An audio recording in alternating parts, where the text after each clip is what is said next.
মহাভারতের কথা অমৃত সমান প্রবীর চ্যাটার্জি বলে শোনে পুণ্যবান। নমস্কার আপনাকে। মহাভারতের কথার ত্রয়োত্রিংশাধিক শতম পর্বে আপনাকে স্বাগত। এর আগের পর্বে শুনছিলাম কংসের মৃত্যুর পর তাঁর শ্বশুরমশাই জরাসন্ধের অবশ্যম্ভাবী মথুরা আক্রমণের আশঙ্কা নিয়ে আলোচনায় বসেছেন যদুবৃষ্ণীরা। কংসের রাজত্বকালে মথুরার সুরক্ষার ব্যাপারে কারো কোনো চিন্তাই ছিল না। না ছিল ভালো নগর প্রাকার কি পরীক্ষা, না ছিল নগর রক্ষার উপযুক্ত বাহিনী কিংবা অস্ত্রশস্ত্র। কংস এবং জরাসন্ধের ভয়ে মথুরা আক্রমণের কথা কেউ ভাবতেই পারেননি। কিন্তু আজ স্বয়ং জরাসন্ধের আক্রমণের মুখে পড়াটা শুধুই সময়ের অপেক্ষা। মথুরার রাজপুরুষেরা অভিযোগ করলেন কৃষ্ণ কংসকে বধ করেছেন বলেই জরাসন্ধের রাগের মুখে পড়তে হচ্ছে মথুরাবাসীকে। কাজেই এই পরিস্থিতির দায় কৃষ্ণেরই। সবাই ভুলে গেলেন তাঁরাই কংসের অত্যাচারে অতিষ্ঠ হয়ে কৃষ্ণকে অনুরোধ করেছিলেন কংসের হাত থেকে রক্ষা করার জন্য। সেদিন যে মুক্তি তাঁরা চেয়েছিলেন, আজ সে মুক্তির মূল্য দেওয়ার প্রশ্ন উঠতেই কৃষ্ণের ঘাড়ে দায় চাপিয়ে দিলেন সবাই। এমনকি পিতা বসুদেবও বললেন যা করার কৃষ্ণকেই করতে হবে। ভরসার কথা হলো কৃষ্ণের মতো বিশাল ব্যক্তিত্ব এসব কথায় হঠাৎ প্রতিক্রিয় হয়ে ওঠেন না। তিনি ধৈর্য রেখে বললেন, এই শত্রুতার মূল কারণ, তার ক্রমিক পরিণতি বা ভবিষ্যৎ সবটাই আমি বুঝলাম। এখন আমি কাজের কথা বলি এবং সে কথা শুনে আপনাদের চলতে হবে। কৃষ্ণ বললেন, রাজনৈতিক ইতিকর্তব্যগুলি রাজনৈতিকভাবে সম্পূর্ণ করতে হবে। নৃসিংহপ্রসাদ ভাদুরী বলছেন, কংসকে বধ করা মানেই যে জরাসন্ধের কাছে অপরাধ করে ফেলা, অথবা যে কংসকে বধ করার নিমিত্তভাগী সেই যে আপাতত জরাসন্ধের চোখে অপরাধী, একথা কৃষ্ণ মহাভারতেও তাঁর বক্তব্যের মধ্যে মেনে নিয়েছেন। এই দায় স্বীকার করার পর কৃষ্ণ বললেন, যা করতে হবে তা রাজনীতি বা কূটনীতির মাধ্যমেই করতে হবে। তৎকালীন দিনের ক্ষত্রিয় ধর্মের মাহাত্ম্য তিনি জানেন যে এই রকমই একটা প্রাবাদিক ক্ষত্রিয় ধর্ম আছে, যাতে সংগ্রামে আহ্বান করলেই যুদ্ধ করতে হবে। ক্ষত্রিয় কখনো যুদ্ধে পরাঙ্মুখ হবেন না। ঠিক এইখানেই এই প্রাবাদিক ক্ষত্রিয় মাহাত্ম্যের সচেতনতা সামনে রেখেই কৃষ্ণ রাজনীতির ক্রমিক ব্যবহারের প্রয়োজন অনুভব করেছেন। তিনি মনে করেন ক্ষত্রিয়ের ওই যুদ্ধাভিমানতার চেয়ে রাজনীতি তথা কূটনীতির মাধ্যমে শত্রুকে দমিয়ে রাখা এবং সময় উপযুক্ত হলে তাকে মেরে ফেলাটাই সবচেয়ে ভালো। কৃষ্ণ বললেন, দেখুন, শত্রু যদি অতিরিক্ত বলবান হয় তবে তার কাছাকাছি থাকা উচিত নয়। যে রাজনীতিজ্ঞ সময়ের সঠিক ব্যবহার বোঝে, সে বলবান শত্রুর কাছ থেকে আত্মরক্ষার জন্য প্রথমত দূরে সরে যাবে, তারপর যখন সে বুঝবে যে নিজের শক্তিতে সে শত্রুকে মেরে ফেলতে পারবে, তখনই সে যুদ্ধ করবে। কৃষ্ণ বললেন, অতএব আমরা আপাতত পালাবো। আমি এবং দাদা বলরাম এই দুজনে যতই শক্তিশালী হই না কেন, আপাতত আমরা পালাবো। আমরা দক্ষিণে বা পশ্চিমে যেখানেই যাই না কেন, জরাসন্ধের রাগটা যেহেতু ব্যক্তিগতভাবে আমাদের দুজনের ওপরেই, অতএব আমাদের পেছনে ধাওয়া করবেন। এতেই মথুরাপুরী এবং সুরসেন দেশের মঙ্গল। কৃষ্ণের যুক্তি ছিল অকাট্য এবং যদুবৃষ্ণী মন্ত্রক তাঁর কথা মেনে নিল। আসলে কৃষ্ণ কখনো তাৎক্ষণিক অভিমানে চালিত হন না। যা কিছুই তিনি করেন বুদ্ধি দিয়ে করেন। অতএব জরাসন্ধের সঙ্গে প্রথম এনকাউন্টার হওয়ার আগেই তিনি বলরামকে সঙ্গে নিয়ে পালালেন। মহাভারতে তিনি যুধিষ্ঠিরকে বলেছেন, আমরা জরাসন্ধের প্রতিপক্ষতায় সমর্থ ছিলাম, তবু মথুরার সঙ্গে আমার সম্বন্ধ থাকায় আমরা মথুরা ত্যাগ করলাম। হরিবংশে এই কথাটি সযৌক্তিকভাবে যদুবৃষ্ণী মন্ত্রকের সামনে উচ্চারিত হয়েছিল। কৃষ্ণ বলেছিলেন, রাজা চলবেন কূটনৈতিক বুদ্ধিতে। কূটনীতির ভাষায় যাকে সারগণ্য বলে, যার মধ্যে একটা অবশ্যই উপযুক্ত সময়ে প্রতীক্ষা করা। আমি সেই প্রতীক্ষায় নিজেরা শক্তি সমর্থ হওয়া সত্ত্বেও অক্ষম ব্যক্তির মতো আর্য বলরামের সঙ্গে আত্মরক্ষার বুদ্ধিতে পালিয়ে যাব। অতএব আপন বুদ্ধির প্রাধান্যে কৃষ্ণ পালালেন। ব্রহ্মপুরাণ এই প্রসঙ্গে একটা দারুণ কথা বলেছে। পৌরাণিক মন্তব্য করেছেন, যিনি ঈশ্বরের পরিপূর্ণ অবতার, যাঁর ইচ্ছায় সৃষ্টি স্থিতি লয় আবর্তিত হয়, তিনি তো ইচ্ছামাত্রই এক মুহূর্তে সমস্ত শত্রু ধ্বংস করতে পারেন। কিন্তু যেহেতু কৃষ্ণ মনুষ্য লীলায় অবতীর্ণ, তাই তিনি মনুষ্য ধর্মের অনুবর্তন করেই বলবান ব্যক্তির সঙ্গে সন্ধি করেন, অপেক্ষাকৃত দুর্বলের সঙ্গে যুদ্ধ করেন। কখনো সামনীতি, কখনো ভেদনীতি, কখনো দণ্ডদান, আবার কখনো বা পলায়নও করেন। এই মনুষ্য বুদ্ধির মধ্যেই কৃষ্ণের ঐতিহাসিকতাও লুকিয়ে আছে। তিনি ঐতিহাসিক চরিত্র বলে রাজধর্মের বুদ্ধিতে আপাতত পলায়ন করলেন। মহাভারতের কথা অমৃত সমান, প্রবীর চ্যাটার্জি বলে শোনে পুণ্যবান। আপনাকে জানিয়ে রাখি, আমি শুধুই কথক ঠাকুর নই, আমি একজন মিড লাইফ ট্রান্সফরমেশন কোচ। আমার মিশন হলো 1,00,000 জন 40 পুরুষকে ভালো ভাবা, ভালো বলা এবং ভালো দেখানো শিখিয়ে তাদের জীবন বদলাতে সাহায্য করা। এই কাজ সংক্রান্ত আমার অন্য ইউটিউব চ্যানেলের ভিডিও দেখুন। মিড লাইফ মানে ক্রাইসিস নয়, মিড লাইফ মানে ট্রান্সফরমেশন। কৃষ্ণ বলরাম দেশের স্বার্থে, দেশের মানুষের স্বার্থে পালালেন বটে, কিন্তু কোথায় পালালেন, কিভাবে পালালেন, সে বাবদ আরও একটা তথ্য জানতে হবে। হরিবংশ বলেছে, বলরামকে সঙ্গে নিয়ে কৃষ্ণ দক্ষিণা পথে সহ্য পর্বতের অন্তর্গত গোমন্তক পর্বতে গিয়ে থাকবেন বলে ইচ্ছা প্রকাশ করেছিলেন।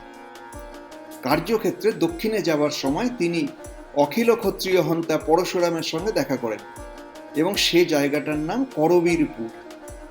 করবীরপুর জায়গাটার আধুনিক নাম ঠিক কি সেটা কোনো গবেষকের লেখায় পাওয়া না গেলেও জায়গাটা সহ্য পর্বতের অন্তর্গত কোনো স্থানে অবস্থিত বলা চলে। কৃষ্ণ মথুরা থেকে খানিকটা দক্ষিণে এসেছিলেন বটে, কিন্তু সহ্য পর্বতমালা একেবারে গুজরাটের তলা থেকে কেরালা পর্যন্ত বিস্তৃত এবং কৃষ্ণ খুব দক্ষিণে আসেননি। করবীরপুরে পরশুরামের সঙ্গে দেখা হয় এবং তিনি কৃষ্ণকে সেখানে থাকতে নিষেধ করেন। কৃষ্ণ প্রথমে এখানে এসেছিলেন কেন, তার কারণ বোঝা যায়। প্রথমত, এই সব অঞ্চলে যাদব বৃষ্ণীদের জ্ঞাতি গোষ্ঠীর বাস ছিল এবং এখানকার রাজারাজরাও ছিলেন প্রায়ই যাদব। পরশুরাম নিজে কৃষ্ণকে বলেছেন যে করবীরপুরে কৃষ্ণের পূর্বপুরুষরাই রাজত্ব করতেন। কিন্তু সেই সময় কৃষ্ণ যখন করবীরপুরে উপস্থিত, তখন যদুবৃষ্ণীরা অনেকেই বিতাড়িত অথবা মৃত। শৃগাল নামে এক রাজা, তিনি যদুবৃষ্ণীদের পরাভূত করে নিজে করবীরপুরে রাজা হয়েছেন। সবচেয়ে বড় কথা, এই শৃগাল রাজাও নিজেকে বাসুদেব বলে দাবি করতেন। সেকালে বাসুদেব শব্দটা অনেক ক্ষেত্রে একটা বিশেষ উপাধি হিসেবে ব্যবহৃত হয়েছে। মহাভারতে এবং পুরাণে একাধিক রাজা এই উপাধি ধারণ করার বিলাস করেছিলেন। যিনি চক্র, গদা এবং সার্ঙ্গ ধনু চালনায় সিদ্ধহস্ত ছিলেন, তাকেই বাসুদেব বলা হতো। গদা বা ধনুক বাদ দিলে শুধু চক্রক্ষেপণের ক্ষমতাতেই একজনকে বাসুদেব নামে ডাকা হতো। জরাসন্ধের অন্যতম প্রধান সহায় পৌণ্ড্রক বাসুদেব তাঁর চক্র, গদা এবং সার্ঙ্গধনুক বিদ্যার গৌরবেই নিজেকে বাসুদেব বলে প্রচারিত করেছিলেন। কাজেই বাসুদেব একটা সংজ্ঞা। পরশুরাম করবীরপুরে শৃগাল রাজার সম্বন্ধে কৃষ্ণকেই বলেছেন, এখানেও একজন বাসুদেব আছে, কিন্তু যদিও তার আসল নাম শৃগাল। তার নাম এবং উপাধি যাই হোক না কেন, শৃগাল রাজা মানুষটি ভালো নন।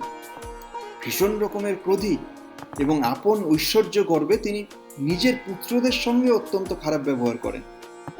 সবচেয়ে বড় কথা, যাদব বৃষ্ণীদের সঙ্গে শৃগালের সম্পর্ক অত্যন্ত খারাপ বলেই কৃষ্ণ বলরামকে করবীরপুরে থাকতে না করলেন পরশুরাম। তিনি ছোট্ট একটা অভিযান পরিকল্পনা তৈরি করে দিলেন কৃষ্ণের জন্য। তাতে বেনা নদী পেরিয়ে প্রথমে যজ্ঞ পর্বতে পৌঁছতে হবে। সেখানে এক রাত্রি থেকে খট্টাঙ্গা নদী পেরিয়ে ক্রৌঞ্চপুর, ক্রৌঞ্চপুর থেকে আনডুহ তীর্থ স্পর্শ করে সহ্য পর্বতের গুহা দিয়ে গোমন্তক পর্বতে পৌঁছতে হবে। নৃসিংহপ্রসাদ ভাদুরী বলছেন, সহ্য পর্বতমালা বা এখনকার পশ্চিমঘাট পর্বতমালার একেবারে উত্তর পূর্বে গোমন্তের অবস্থান। ঘটনা হলো, কৃষ্ণ এখনো পাকাপাকি দ্বারকার সন্ধান পাননি, তবে তিনি কাছাকাছি চলে এসেছেন। যত তাড়াতাড়ি পালিয়ে আসতে হয়েছে তাকে, তাতে প্রথমেই জমি দেখে নগর বানানো সম্ভব হয়নি। পরশুরাম গোমন্তকে কৃষ্ণকে থাকতে বলেছেন এই কারণে যে এটা গিরিদুর্গের স্বাভাবিক সুবিধেগুলো দেবে। আক্রান্ত হলে পাহাড়ের ওপর থেকে ইট পাথর ছুঁড়েও শত্রুকে ঘায়েল করার সুবিধা থাকে এখানে। জরাসন্ধ তাঁর সাঙ্গপাঙ্গ নিয়ে গোমন্ত পর্বত অবরোধ করেছিলেন বলে হরিবংশের মন্তব্য আছে। আরও বলা আছে যে শত্রু গিরিদুর্গে থাকলে চতুর্দিকের অবরোধেই কাজ দেয় বেশি, কারণ তাতে খাবার দাবার এবং ইন্ধন কমে গেলে দুর্গাশ্রিত ব্যক্তির বিপদ বাড়বে। জরাসন্ধ পক্ষপাতী রাজারা কৃষ্ণ বলরামের বিপন্নতা সৃষ্টির জন্য নানা দাহ্য পদার্থ জড়ো করে গোমন্তক পর্বতের চারদিকে আগুন লাগিয়ে দিয়েছিলেন, যাতে কৃষ্ণ বলরাম পর্বত থেকে বেরোতে না পেরে মরেন। জরাসন্ধের অভিলাষ পূর্ণ হয়নি অবশ্য। নৃসিংহপ্রসাদ ভাদুরী বলছেন, এখন পর্যন্ত আমরা দুটো বিষয় বুঝলাম। প্রথমত, কৃষ্ণ এখনো দ্বারকার আস্তানা খুঁজে পাননি। তিনি দাদা বলরামের সঙ্গে ইতস্তত বিভ্রান্ত ভ্রমণ করছেন জরাসন্ধের ভয়। দ্বিতীয়ত, এই সময় কৃষ্ণের ওপর ভগবান বিষ্ণুর সমস্ত ঐশ্বর্যগুলি আরোপিত হওয়া আরম্ভ হয়েছে। প্রথমেই খেয়াল করতে হবে, পরশুরাম অন্য অতীত যুগের এক লোকোত্তর পুরুষ। শাস্ত্রে তিনি এক অবতার প্রমাণ পুরুষও বটে।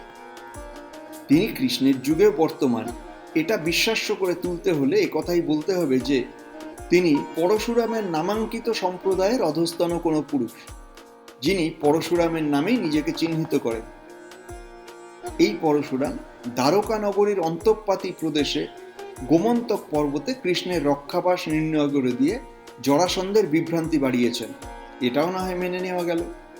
কিন্তু এর থেকেও বড় কথা হলো, এক অবতার প্রমাণ পুরুষ আরেক পুরুষোত্তমকে বলছেন, গোমন্তক পর্বতে থেকে তোমরা যখন জরাসন্ধের সঙ্গে যুদ্ধ করবে, তখনই ভগবান বিষ্ণুর দিব্য অস্ত্রগুলি তোমার কাছে উপনীত হবে।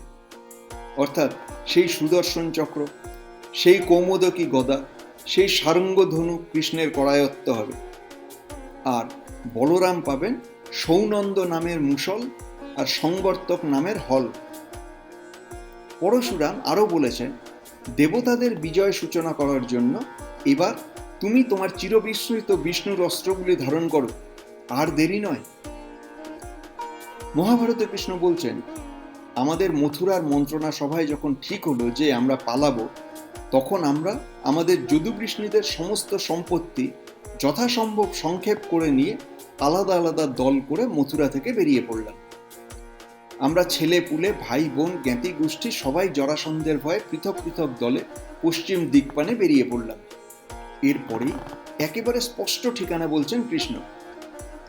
আমরা রৈবতক পর্বতের শোভাশালিনী কুশস্থলী নগরীতে গিয়ে পুনরায় বসতি তৈরি করলাম। কুশস্থলী নগরী আর দ্বারকা যে একেবারে এক জায়গা, সেটা মহাভারত থেকেই প্রমাণ হবে।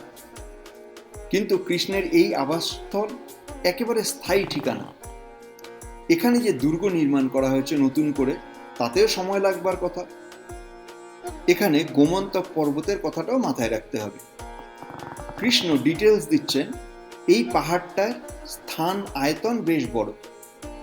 এই পর্বতের 21টা শৃঙ্গ আছে, লম্বা এটা 3 যোজন, প্রস্থে 1 যোজন। কৃষ্ণ খুব সংক্ষেপে জানিয়েছেন, স্বাভাবিক গিরিদুর্গ হিসাবে গোমন্ত পর্বতের কোনো তুলনা ছিল না। পর্বতটির স্বাভাবিক গঠন এমনই যে এই পর্বতের মধ্যে খানিক পর পর এমন কতগুলি জায়গা আছে যেগুলিকে পর্বতের দ্বার বলতে অসুবিধে নেই। আবার এমন কতগুলি তোরণ আছে যেখান থেকে বীরেরা গিরিযুদ্ধ থেকে যুদ্ধের সুবিধে পাবেন। কৃষ্ণ এবার নিজের জ্ঞাতি গোষ্ঠীর কথা জানিয়ে বলছেন, যদুবৃষ্ণীকুলে আমার 18,000 ভাই আছেন এবং তাদের মধ্যে অনেকে তো দেবতাদের থেকেও শক্তিমান। 7 জন তো মহাবীর। গোমন্ত পর্বতের তোরণ কল্প উচ্চস্থানগুলি থেকে অন্তত 18 জন বীর তোরণ রক্ষা করার জন্য যুদ্ধ করতে পারতেন। তারপর কি হলো, সে গল্প শুনুন মহাভারতের কথার 34 পর্বে। মহাভারতের কথা অমৃত সমান, প্রবীর চ্যাটার্জি বলে শোনে পুণ্যবান।